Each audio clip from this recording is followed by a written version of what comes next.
आप लोग देख रहे हैं और सुन रहे हैं MSJP न्यूज़। MSJP न्यूज़ देखने के लिए और आज हम लोग सुनेंगे MP सांसद माननीय इमरान प्रतापगढ़ी, जो सबका साथ सबका विकास में किस प्रकार बोल रहे हैं। आइए सुनते हैं पहले इमरान प्रतापगढ़ी। ये कौन सा सबका साथ सबका विकास है? काहे का सबका साथ सबका विकास? ये नारा, ये दावा खोखला है। मैं तो उनसे कहना चाहता हूं कि तुमने नफरत का जो बाजार सजाया हुआ है, तू ये कहता है मुसलमान पराया हुआ है। आजा दिल चीर के दिखलाऊं वतन का नक्शा, मेरा भारत मेरी सांसों में समाया हुआ है। हम उसको किसी को हर दिन उसका सबूत नहीं देते फिरेंगे।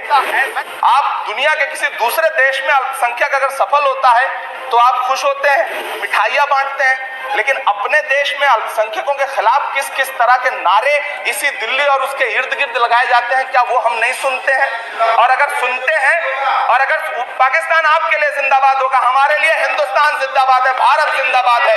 मैं आपसे ये कहना चाहता हूँ, आपसे ज्यादा देशभक्त हूँ मैं भारत का इमरान हूँ, मैं भारत का इमरान हूँ। महोदय मुझे बोलने दें, बाहर भी नहीं बोलने देंगे, यहाँ भी नहीं बोलने देंगे। ये कौन सी प्रवृत्ति है?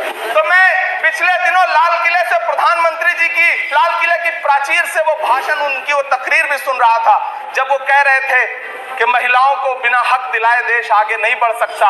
जब वो लाल किले की प्राचीर से ये बात बोल रहे थे, तो उस भाषण के महज 2.5-3 घंटे बाद उनके गृह राज्य गुजरात में बिल्किस बानो के आरोपी रिहा किए जा रहे थे। उसी दिन उन्हें माला पहनाया जा रहा था, उनका सम्मान किया जा रहा था। ये कौन सा सबका साथ सबका विकास है कि जो प्रधानमंत्री जी का इंटरव्यू ले, जो उनसे पूछे कि आप आम चूस के खाते हैं कि काट के खाते हैं, उसके लिए तो रेड कार्पेट बिछा है।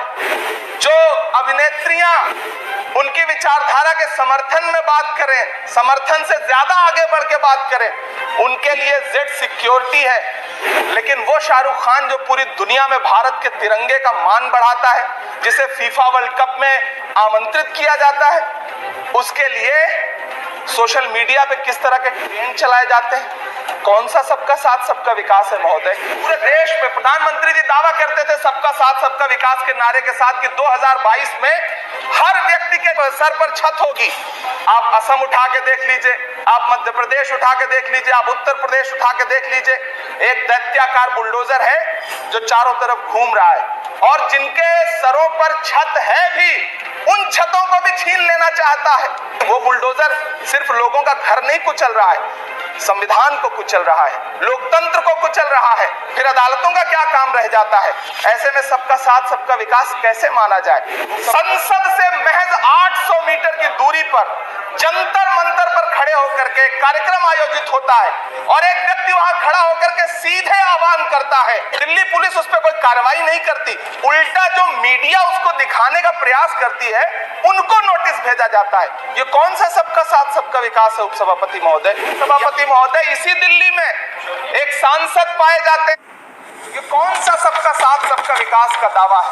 मदरसों के जो शिक्षक हैं, उनका कई साल से उनको वेतन नहीं दिया गया है। हमारे पास उनके फोन आते हैं, वो कहते हैं कि हमारी बात सदन में उठाइए, हम भूखों मर रहे हैं, हमारे घरों में चूल्हे नहीं जल रहे। हम जब उनकी बात यहाँ करें तो विरोध, लेकिन बातें क्या हैं? सबका साथ सबका विकास। चैनलों पे होने वाली डिबेट का स्तर देखिए, उसको रोकने के लिए हमारी सरकार रत्ती भर भी कोई कदम उठाना चाहती है? नहीं उठाना चाहती, बढ़ावा देती है। ये जो जहरीली बातें करने वाले चैनल हैं, उनके जो प्रमुख एंकर हैं, उनको सुरक्षाएं दी जाती हैं, उनको रोका नहीं जाता। कौन सा सबका साथ सबका विकास है? अभी राकेश सिन्हा जी कह रहे थे कि प्रधानमंत्री जी ने कहा तिरंगा यात्रा निकालिए। मुझे पूरा विश्वास है कि प्रधानमंत्री जी ने कठुआ के बलात्कारी के समर्थन में तिरंगा यात्रा निकालने के लिए कभी नहीं कहा होगा, लेकिन फिर भी निकली।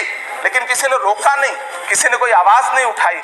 इसी थके हुए दस्ते तलब से मांगते हैं, इसी थके हुए दस्ते तलब से मांगते हैं, हम अपने जख्मों का मरहम तो कब से मांगते हैं।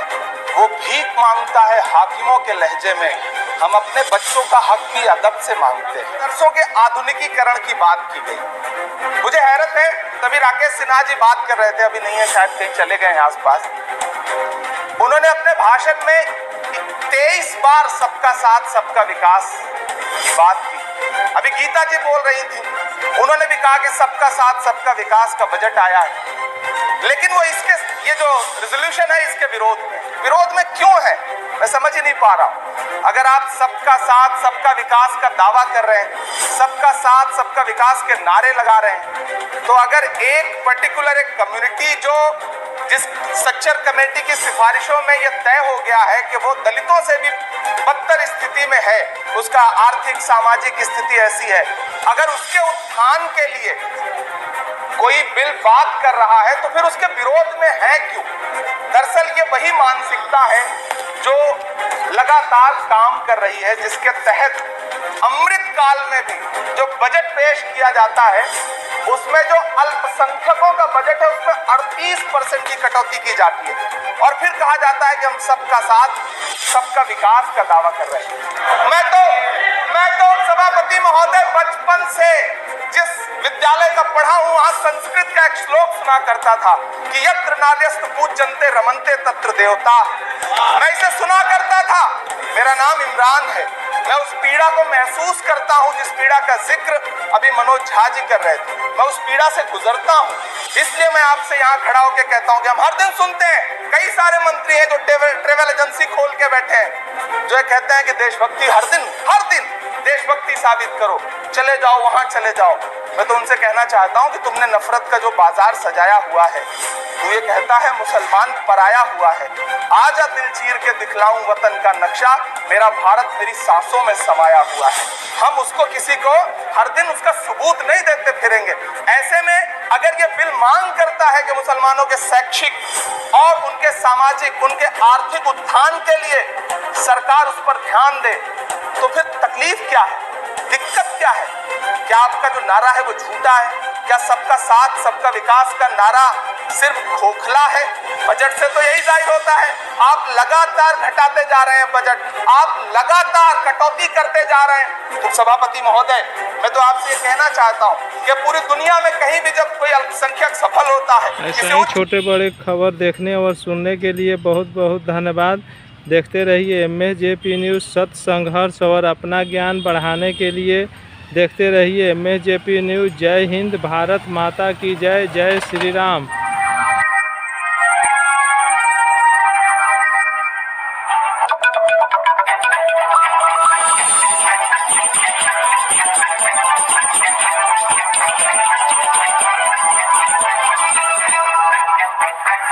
आप लोग देख